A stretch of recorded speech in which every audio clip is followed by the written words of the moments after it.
আমি সানি লিওনি হইতে পারি, আমি পর্ন স্টার হইতে পারি, কিন্তু আমার সাথে তোমার শুইতে আসতে হইলে আমার পারমিশন নিয়ে আসতে হবে। আসসালামু আলাইকুম দর্শক, আজকে আমার সঙ্গে আড্ডায় আছে রিমু রুজা খন্দকার। সে আজকে শুটিং এ আছে, শুটিং এ ব্রেকের মধ্যে সময় দিচ্ছে। আজকে কোন শুটিং এ রিমু? এটা একটা 1 ঘন্টার নাটক। ওই নাটকে মিজানুর রহমান পাপ্পু এটা ডিরেক্টর। আন্দোলনের পরে সবারই তো কাজ মোটামুটি কমে গেছে, ছুটিও কম হচ্ছে, কিন্তু তোমার রেগুলার কাজ হচ্ছে, রহস্যটা কি? রহস্য অবশ্যই পাবলিক ডিমান্ড। কোনো সাংবাদিকের বদলতেও না, টক শোর বদলতেও না, কোনো কিছুই না। সম্প্রতি একটা কথা উঠছে যে সাংবাদিকরা শিল্পী তৈরি করে। ভাই আমাকে কেউ তৈরি করে নাই, তুমি আমাকে শামীমুল ইসলাম শামীম ভাইয়ের সাথে পরিচয় করে দিছিলা, সেই সূত্র ধরে আমি ফেরদৌস হাসান রানার সাথে কথা বলে কাজ পাইছি, কোনো সাংবাদিকের মাধ্যমে না। এখন তুমি হয়তো সাংবাদিক হয়ে গেছো, তখন তুমি সাংবাদিক ছিল না পিয়াল, যখন তোমাকে আমি চিনি। তো সাদিয়া আহমেদের ইস্যুটা খুব আলোচিত হচ্ছে। একেবারে মিডিয়ার বলতে গেলে সরাসরি যদি বলা যায়, মিডিয়ার অনেক শিল্পী সাদিয়া আহমেদের বিপক্ষে চলে গেছে, সাদিয়া আহমেদের পক্ষে বলছে। আর সাংবাদিকরা যে সাংবাদিকের পক্ষে বলবে এটা অনেকটা স্বাভাবিক, কিন্তু অনেক সাংবাদিক আবার দেখছি যে সাংবাদিকের বিপক্ষেও বলছে, মানে দুইটাই হয়েছে। সাদিয়া আহমেদেরও পক্ষ বিপক্ষ তৈরি হয়েছে, সাংবাদিক শফিকুল মামুনেরও পক্ষ বিপক্ষ তৈরি হয়েছে। তুই কোন পক্ষে? আমি অবশ্যই বরাবরের মতো ন্যায়ের পক্ষে, সতের পক্ষে। তোমার সাথে আমার অনেক সখ্যতা আছে পিয়াল, ওকে ফাইন, কিন্তু সেই সখ্যতা এরকম না যে তুমি আপত্তিকর কিছু করবা। সেই সখ্যতা অতটুকু পর্যন্ত তোমাকে এক্সেস দেওয়া হয় নাই। যেটা হয়েছে যে অনেকে বলবে নায়িকা নাভি দেখাইছে, অনেকে পিঠ দেখায়, অনেকে ক্লিভেজ দেখায়, তাই বলে তুমি তো যা তা করতে পারো না। আজকে আমি আমার প্রফেশনের খাতিরে, ক্যারেক্টারের খাতিরে আমি শিফন শাড়ি পরায়া নাভি বলো, ক্লিভেজ বলো, সবই দেখাই। তো আমার ক্যারেক্টারের খাতিরই হোক বা অনেকে নিজেদের ইচ্ছা মতো হোক ফটোশ্যুট করে, সেটা আলাদা জিনিস। কিন্তু তুমি কেন করবা এটা? যদি এটা কোনো লাইটম্যান বা মানে নবিশ কেউ করতো, যে শুটিং দেখতে আসছে এরকম কেউ লোক করতো, তাহলে জায়েজ হইতো। তুমি এটা শিক্ষিত মানুষ, তুমি অনেকদিন ধরে কাজ করো, তুমি এই কাজটা কেন করবা? আমার হইতেছে কথা এটাই, সেটা যেই হোক। আর সবাই অনেকে বলছে যে এতে তো নায়িকারা তো এরকম খুশি হয়, সবাই তো আর একরকম না যে সবাই খুশি হবে, যে আল্লাহ আমার এটুকু দেখা গেছে আমার পাবলিসিটি হচ্ছে, সবাই তো একই মেন্টালিটির না। আর সাদিয়া আহমেদ বরাবরই নতুন থেকে আমি দেখছি ও খুবই সাহসী, ঠোঁট কাটা, এবং ও খুব ন্যায়ের পক্ষে, ও স্ট্রিক্ট। কিন্তু আমার মনে হয় যে চাকরি চলে যাবে এটা সাদিয়া আহমেদ চায় নাই, হয়তো চাইছিল সে তার ভুল স্বীকার করুক, সরি বলুক। এখন সব সাংবাদিকরা একজোট হয়েছে বিকজ হচ্ছে তার চাকরি চলে গেছে। কিন্তু আমার যেটুকু মনে হয় যে সাদিয়া মানে কেন, আমি হলেও বলতাম যে সে সরি ফিল করুক বা ইয়ে করুক, চাকরি না চলে যাক। আমার মনে হয় যে এটা চাইছে। আর সাংবাদিকরা সবাই এক জোট হয়েছে বিকজ তার চাকরি চলে যাওয়াতে, আর কোনো কিছুই না। মাহফুজুর রহমান সাংবাদিক, তিনি তার ফেসবুকে লিখেছেন, প্রথম আলোতে এমনও এক সাংবাদিক ছিলেন যিনি বিভিন্ন অপরাধের কারণে তাকে প্রথম আলো প্রতিদিনই চাকরি থেকে বের করে দেয়, কিন্তু সেই সাংবাদিক এক নায়িকার বাসায় আসলে বাজার করে দিতেন, এবং সেই নায়িকার সঙ্গে তার খুব ভালো সম্পর্ক ছিল। সেই নায়িকার কাছে কান্নাকাটি করাতে সেই নায়িকা প্রথম আলোর সম্পাদককে ফোন করে বলেন যে এই সাংবাদিকের চাকরি পাওয়া যাবে না। তখন সেই সাংবাদিকের চাকরি বহাল থাকে। মাহফুজুর রহমান সেই সাংবাদিকের নাম বলে নাই। এখন প্রশ্নটা হচ্ছে, সাদিয়া আহমেদ কি মতিউর রহমানকে ফোন করে বলবেন যে শফিকুল মামুনের চাকরিটা যেন থাকে? এটা আমি জানি না ওর অ্যাক্সেস কতটুকু বা কি কতটুকু, এটা আমি জানি না। যেমন আমাদের তানভীর তারেক ভাই কালকে লিখছে যে সুগার ড্যাডি মম্মিরা যাদের থাকে বা বয়ফ্রেন্ড যাদের এরকম থাকে, তারা ফোন করে করে অনেক কিছু বলে, নিউজ করতে না করে নিউজ করতে বলে, এরকম বলে। আমি জানি না সবার সুগার ড্যাডি সুগার মম্মি আছে কিনা, কারণ আমার কেউ ছিল না। এই 16 বছর ধরে আমি একা একা, এবং আমার ভাগ্যের গুণে, আমার রিজিকের গুণে আমি এখনো দর্শকের ভালোবাসে আমি টিকে আছি। আমার কোনো সুগার ড্যাডি সুগার মম্মি নাই, বা আমাকে কেউ রেফার করার কেউ নাই, বা প্রথম আলোতে আমার ইন্টারভিউ গেছে 16 বছর পরে, আমার মিডিয়ায় 16 বছর আসার পরে আমার প্রথম ইন্টারভিউ গেছে। তো এখানে আমি কিছুই বলতে চাই না যে আমাকে তাহলে কেউ সৃষ্টিই করে নাই, আমাকে আমি নিজেই সৃষ্টি হয়েছি। 16 বছর পরে যখন দেখছি যে রিমুর গ্রহণযোগ্যতা আছে, রিমুর পপুলারিটি আছে, সেই জন্য ওরা আমাকে সাক্ষাৎকার নিচ্ছে। এর আগে তো আমি অনেকবার চাইছিলাম যে আমার আমার সাক্ষাৎকার নেই, বা আমি যে তোদের বিনা পয়সায় নকশাতে শ্যুট করে দিতাম বিভিন্ন পণ্যের, তখন তো আমার সাক্ষাৎকার নেয় নাই। তো আমি জানি না সাদিয়া আইমানের যদি সেরকম কোনো ক্ষমতা থেকে থাকে হয়তো বলবে, আমি জানি না, কারো ব্যাকগ্রাউন্ড আমি জানি না। যেটা আমরা চোখের সামনে দেখি ওটুকুই জানি, ওটুকুই আমি বলবো ভালো কোনটা খারাপ কোনটা। পিছনে কার কি আছে, কার কতটুকু ক্ষমতা আছে সে সম্পর্কে আমি জানি না, সো এ বিষয়ে আমি কথা বলতে চাই না। তবে সাদিয়া আইমান যদি ভাবে যে না লোকটার চাকরিটা চলে গেছে, খারাপ হয়েছে, সে একজন আর্টিস্ট হিসেবে হয়তো রিকোয়েস্ট করতে পারে, যদি শফিকুল মামুন তাকে ইগো বাদ দিয়ে প্রকাশ্যে সরি বলে। আমার যেটুকু মনে হয় শুধু সাদিয়া আইমান না, যারা যারা আছে আমরা, যারা সাদিয়া আইমানের পক্ষে পক্ষে বলতে কি যে এই জিনিসটার পক্ষে আমরা যারা, বা হচ্ছে এই জিনিসটা করছে একদমই ঠিক হয় নাই, যদি আমাদের কথা গ্রান্টেড হয় আমরাও বলবো যে প্লিজ সে তার ভুল বুঝতে পারছে, ওনাকে চাকরিতে ফেরায় নেন। কারণ আজকে চাকরি চলে যাওয়া কোনো সমাধান না। আরেকটা কথা হচ্ছে যে কেউ যদি তার ভুল স্বীকার করে মাফ চায় ইগো বাদ দিয়ে, তাকে মাফ করে দেওয়াটাই ভালো। আর হচ্ছে আহমেদ, তুমি যদি পিয়াল আমার কাছে এক্সেস পাও, আমি অনেক কিছু করতে চাবো, কিন্তু সেটা যেন আমার হিতে বিপরীত না হয়। সবাই একরকম না, সবাই সানি লিওন না, বা সবাই এক্স ওয়াই জেড না যে আল্লাহ শফিকুল মামুন আমার শরীর সহ ভিডিও করছে আমি খুব খুশি হয়ে গেছি। সবাই একরকম না। তুমি কি শফিকুল মামুন যে ভিডিওটা পোস্ট করছে সেই ভিডিওটা কি তুমি দেখছো? আমি একটু কিছু অংশ দেখছি, পুরোটুকু দেখিনি, যেটুকু অল্প একটু দেখছি যে ও ল্যাপেল লাগাচ্ছিল, ওর পেটের একটা ভাঁজ পেটটা দেখা যাচ্ছিল। তো এটা একটা নভিস কেউ করলে বুঝতে পারতাম, তার মতো সেন্সেবল লোক কেন এটা করলো, যে নিজেকে এত জ্ঞানী গুণী ভাবে। সে আমাকে যখন শফিকুল মামুন কোনোদিন আমাকে পাত্তা দেয়নি, কিন্তু আমি যেদিন প্রথম আলো সরি, যেদিন আমি প্রথম আমার ফেসবুকে লিখছি যে এই মাসে যে শুটিংগুলো হবে এটার টাকা আমি বিভিন্ন ফান্ডে দিব, তো একদিন হঠাৎ করে আমাকে বলছে আমি শফিকুল মামুন প্রথম আলো থেকে ফোন করেছি। আমি বললাম জি ভাইয়া বলেন। আমি খুব অবাক হয়ে গেছি, কারণ এর আগে আমার একটা ইন্টারভিউ করেছিল প্রথম আলো অনেক বড় করে, তা মঞ্জুরুল আলম নিয়েছিল সেটা। শফিকুল মামুন যখন ফোন করছে আমি খুব অবাক হয়ে গেছি যে সে তো আমার মতো আর্টিস্টদের গোনেই না, সে আমাকে ফোন করছে। পরে বললো যে আচ্ছা না, ফোন করলাম এই জন্য যে আপনি ফেসবুকে স্ট্যাটাস দিয়েছেন যে এইভাবে টাকাগুলো আপনি যা ইনকাম করবেন বন্যার্থদের দেবেন, এটা কেন দিবেন আপনি এই সেই। তো আমাকে অনেক ডিটেলস অনেকক্ষণ আলাপ করছে, কিন্তু সেটা বের হয়েছে 3টা আর্টিস্ট একসাথে, এবং 3টা আর্টিস্টের পরে আমার নামটা সে লিখছে কি একজন ছোট আর্টিস্ট। আর্টিস্টদের কি কোনো ক্লাসিফিকেশন আছে? হয়তো আমি সুপারস্টার নায়িকা না বা নায়ক না, কিন্তু তুমি কিভাবে করে ক্লাসিফিকেশন করো যে আমি একজন ছোট আর্টিস্ট? আমার তো মনে হয় যে আমি যেটুকু দান দক্ষিণা করি বা যেটুকু করি, এক ঘাত দিয়ে দিলে আর এক হাত দিয়ে বলতে হয় না, উপর একজন আল্লাহ জানে আমি কি কি করি। তো সেখান থেকে আমি চাই নাই, আমি সেটা আমি কেন বসলাম, তখন আমার কাজ ছিল না, সেজন্য আমি বসলাম যে যারা আমাকে এই মাসে নেবেন আমি সেই টাকা বন্যার্থীদের বিভিন্ন ফান্ডে দিব। ওটা আমি চাই নাই যে প্রচার হোক বা এটা হোক, নিউজ হোক, আমি এটা চাইও নাই। বা একদিক দিয়ে চাইছি যে আমার আমার প্রতি যদি কেউ দেখে শিখে যদি, বা তার যদি ভালো লাগে আমার কথাটা, সেও যাতে দান করতে পারে। আমি রিমু যেটুকু করি কোনো সুপারস্টার সেটা করে কিনা আমার সন্দেহ। সে আমাকে লিখছেন কি একজন আমি ছোট আর্টিস্ট, তো এটা কি ধরনের কথা লিখলো উনি?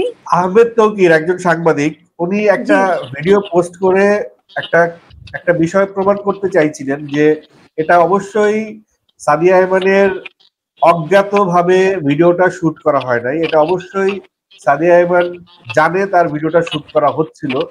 সাদিয়া আইমান দাবি করেছে তার গোপনে ভিডিওটা শুট করা হয়েছে। ভিডিওটার একটা পর্যায়ে, প্রথম দিকে একটা পর্যায়ে শোনা যায় যে শফিকুল মামুন সাদিয়া আইমানকে প্রশ্ন একটা কমেন্ট করেছে যে জুনিয়র কাজল রেখা, এবং সেই কমেন্টের এগেনস্টে সাদিয়া আইমান একটু হেসেও দিয়েছে। তো সেই সময়টাতে বোঝা যায় আহমেদ তৌকিরের ভাষ্য মতে যে সাদিয়া আইমান জানে তাকে ভিডিও করা হচ্ছে। তো সাদিয়া আইমানের এই প্রশ্নটা যে তাকে গোপনে ভিডিও করা হয়েছে, এই যুক্তিটা খন্ডাইছে সে, এটা আসলে গোপনে হয় নাই, তার জ্ঞাত হয়েছে। এক, 2 নম্বর বিষয় হলো গিয়া যে অনেক শিল্পী, অনেক বড় বড় সেলিব্রিটি, নায়ক নায়িকা সাদিয়া আইমানের এগেইনস্টে বক্তব্য দিচ্ছে। এই দুইটা জিনিস তুমি কিভাবে দেখছো? প্রথমত কথা হচ্ছে যে ঠিক আছে, আমি জানলাম যে তুমি আমার ভিডিও করছো, বা বিটিএস যারা আমরা করি শুটিং করি, আমরা করছি, হয়তো আমরা জানি। যেমন আমি সামিরা খান মাহির যে ভিডিওটা করছিলাম, এটা কিন্তু ও জানতেছে, দেখতেছে, আমরা মজাই করতেছিলাম, ফান করছিলাম। এটা নিয়ে যত ট্রোল হবে এটা আমরা কেউ ভাবি নাই। প্রথম 2 দিন হয় 3 দিনের মাথায় ট্রোলটা হয়েছে। এবং সামিরা খান মাহির শরীরে কোনো স্পর্শকাতর জিনিস দেখা যায় না, জাস্ট খালি ও মুখটা লুকাইছে মজা করার জন্য। কিন্তু ওকে কিভাবে ট্রোল করবে, ওকে মুখ আরো কালো বানায়া ওকে ট্রোল করা হয়েছে, ওর গায়ের রং নিয়ে ট্রোল করা হয়েছে, ও বুলিং এর শিকার হয়েছে, বর্ণ বৈষম্যের শিকার হয়েছে। এটা কি আমরা জানতাম না। তো ঠিক আছে, আমি মনে করি যে সেম শফিক আল মামুন তাই করছিল।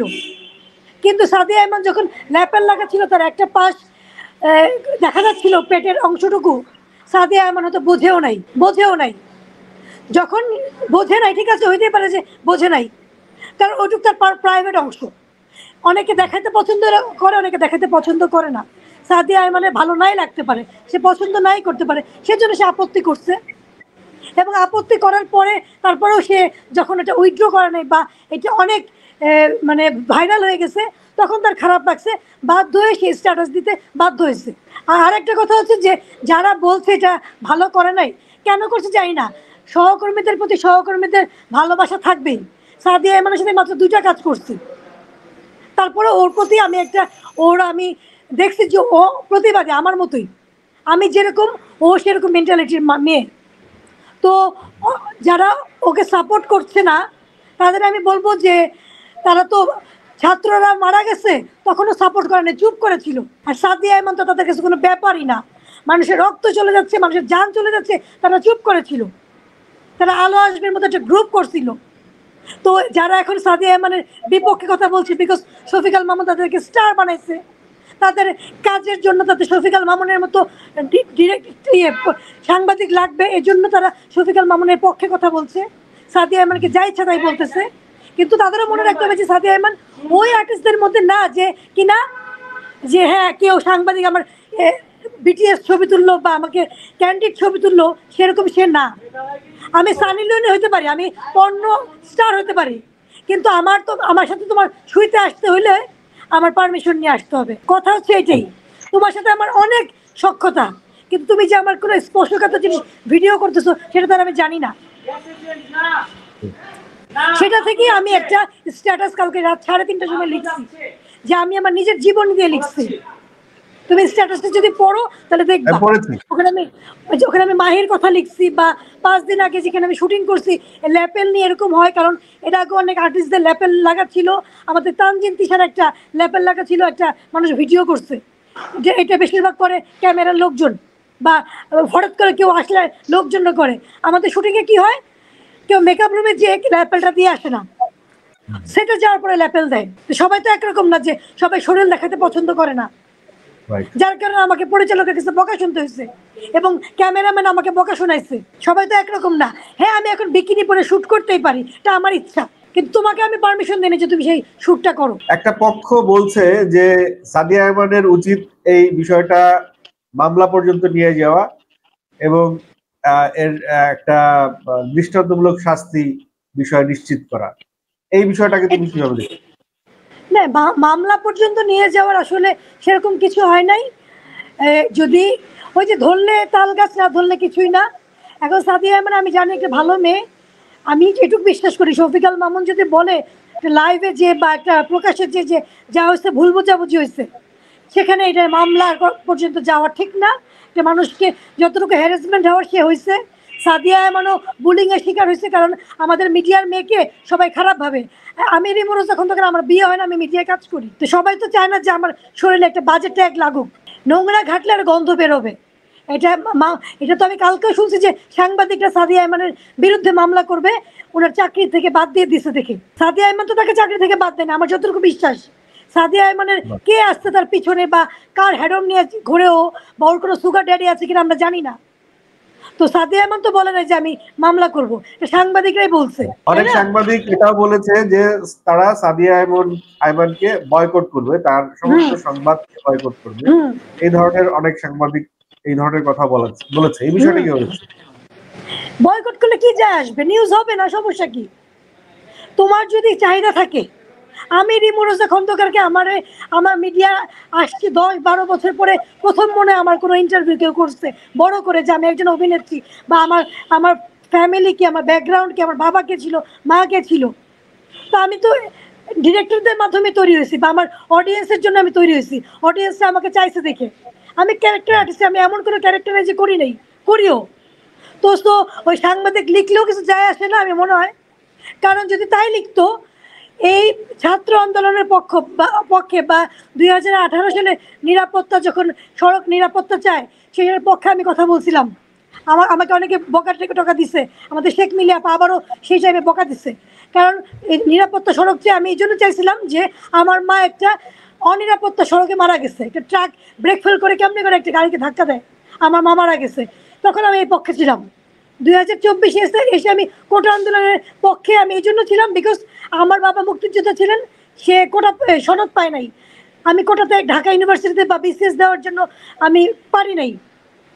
তো দুই জায়গায় আমার একটা ন্যায্য, এক জায়গায় আমার মার জন্য ছিল, আমি ওদের পক্ষে ছিলাম, এক জায়গায় আমার নিজের বাবা মুক্তিযুদ্ধ থাকার পরও সে সনদ পায়নি, সেটার জন্য আমি ছিলাম।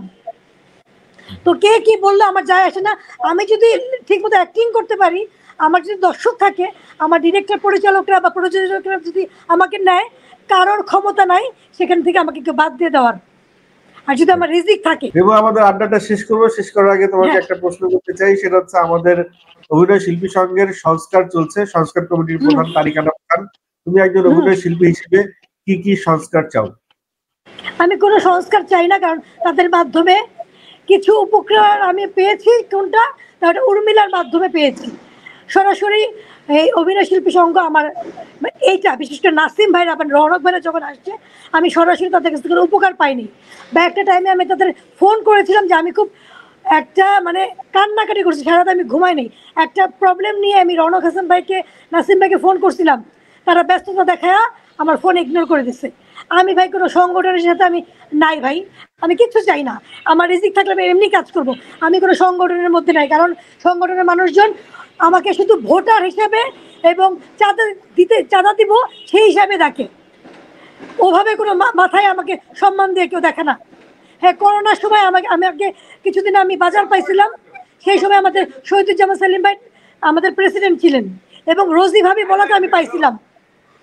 তো এটা আমি তাদের মাধ্যমে পাইছি, আমি নাসিম ভাইদের বা রৌনক ভাইদের মাধ্যমে আমি কোনো কিছু পাই নাই, তারা আমাকে কোনো কিছু করে নাই। উর্মিলা করছে অবশ্যই, আমি উর্মিলার কথা সারা জীবন বলবো। উর্মিলার জন্য আমি 20,000 টাকা ডিসকাউন্ট পাইছি, এটাও বলবো। কিন্তু আমি এই সমস্ত সংগঠনের মধ্যে আর থাকতেও চাই না। আমি শুধু ভোটার হয়ে, তোমরা সবকিছু সব পার্টিতে তোমরা যাবা, গণভবনে তোমরা যাবা, যত রকম বড় বড় মাহফিল হবে, অনুষ্ঠান হবে, তোমরা যাবা। কেন তোমার মুখ দিয়ে বলতে পারো না যে আমাদের মেম্বার এতজন, আমরা সবাইকে নিয়ে আসি? এটুকু তো বের হয় না। তারা শামীমা তুষ্টির বাসায় যে মদের পার্টি করে, খবর তো আমার কাছে আছে। এই রৌনক ভাই করছে, নাসিম ভাই করছে, এবং অভিনয় শিল্পী সংঘের অনেকেই করছে, সাজু খাতেমে করছে, অনেকেই করছে। ওগুলা তোমরা করতে পারো, ওগুলা কিছু হয় না। একটা শিল্পীর পিছনে আমি প্রবলেমে দাঁড়াইছি, তারা আমাকে কোনো হেল্প করেনি। সো এই সমস্ত লোক যদি আবারও আসে, ভোটে দাঁড়ায়, আমি রিমু শুধুমাত্র ভোটার এবং চাঁদা দেওয়ার জন্য সদস্য হইতে চাই না। আমি একা একা যেভাবে যুদ্ধ করে একা একা রিমু হয়েছে, আমি সেভাবেই করব। আমার রিজিকে থাকলে আমি কাজ করবো, রিজিকে না থাকলে অন্য কিছু করব। থ্যাংক ইউ আমাকে সময় দেওয়ার জন্য। আমরা শেষ করছি, শেষ করার আগে তুমি কিছু বলতে? আর কিছু বলবো না। আমরা শিল্পীরা ভাই, হ্যাঁ হইতে পারি শিল্পীরা ভালো নয়, হতে পারে শিল্পীরা খারাপ, কিন্তু আমি তো আমার পেশাগত জায়গায় এসে আমি খারাপ কিছু করছি না। তো পার্সোনাল একজন অভিনেত্রীর সাথে প্রফেশনাল অভিনেত্রীকে বা অভিনেতাকে জড়াবেন না প্লিজ। আর সব শিল্পী খারাপ না, সবাই খুব খুশি হয় না যে তার গ্ল্যামার কেউ কিছু শ্যুট করুক বা দেখাক, সবাই এগুলো পছন্দ করে না। আর মিডিয়ার মেয়েকে আপনারা ক্ষণে ক্ষণে খারাপ বলেন, মিডিয়ার মেয়ে মানে খারাপ, প্লিজ এগুলো বলবেন না। Thank you.